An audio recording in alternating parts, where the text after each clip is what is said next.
Mister ஐபிஎல்னு எல்லாரும் கொண்டாடின நம்ம சின்னதல சுரேஷ் ரெய்னா மறுபடியும் ஐபிஎல்ல விளையாட ஒரு வாய்ப்பு கிடைச்சா எந்த டீமுக்காக விளையாடுவாருன்னு தெரியுமா? சிஎஸ்கே இல்லையாம்.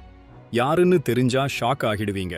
நம்ம தல தோனி தலைமையிலான சென்னை சூப்பர் கிங்ஸ் அணிக்கு 2008 2021 வரைக்கும் விளையாடி ஒரு சதம் 39 அரை சதங்களோட 5528 ரன்கள் குவிச்சிருக்காரு நம்ம ரெய்னா. சிஎஸ்கேவோட பல முக்கியமான வெற்றிகளுக்கு அவர்தான் காரணம். அதனாலதான் ரசிகர்கள் அவரை மிஸ்டர் ஐபிஎல்னு செல்லமா கூப்பிடுவாங்க. சிஎஸ்கே தடை வாங்கின 2 வருஷம் குஜராத் லயன்ஸ்ல விளையாண்டது போக கரியர் முழுக்க சிஎஸ்கேக்காகவே ஆடியிருக்காரு.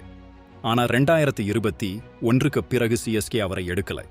வேற டீம்ல விளையாட விருப்பம் இல்லாததால எல்லா போட்டியிலிருந்தும் ஓய்வு வாங்கிட்டாரு நம்ம சின்னதல. இப்போ வர்ணனையாளரா இருக்கிற ரெய்னா கிட்ட ஒரு பேட்டியில கேட்டாங்க, மறுபடியும் ஐபிஎல் வாய்ப்பு கிடைச்சா எந்த டீம்ல விளையாடுவீங்கன்னு. அதுக்கு ரெய்னா சொன்ன பதில் என்ன தெரியுமா? மும்பை இந்தியன்ஸ்ல விளையாண்டா நானும் ரோஹித்தும் சேர்ந்து ஆடுவோம். வான்கடே ஸ்டேடியத்துல அவரோட பேட்டிங் பண்றது வேற லெவல்ல இருக்கும்னு சொல்லியிருக்காரு. இதை பார்த்தா சிஎஸ்கேக்கு அப்புறம் மும்பை இந்தியன்ஸ் மேலதான் அவருக்கு ஆசைன்னு தெளிவா தெரியுது. சிஎஸ்கேக்காக தன்னையே அர்ப்பணிச்ச ரெய்னாவை நிர்வாகம் வேண்டுமென்றே ஒதுக்குனதை அவரால் ஏத்துக்க முடியல. அதனாலதான் வேற எந்த டீமுக்கும் போகாம ஓய்வு வாங்கிட்டாருன்னு சொல்றாங்க. என்னதான் இருந்தாலும் சின்ன தல சிஎஸ்கே ஜெர்சியில விளையாண்ட அந்த நாள்கள் ஒரு பொற்காலம் இல்லையா மக்களே? இது பத்தி நீங்க என்ன நினைக்கிறீங்கன்னு கமெண்ட்ல சொல்லுங்க.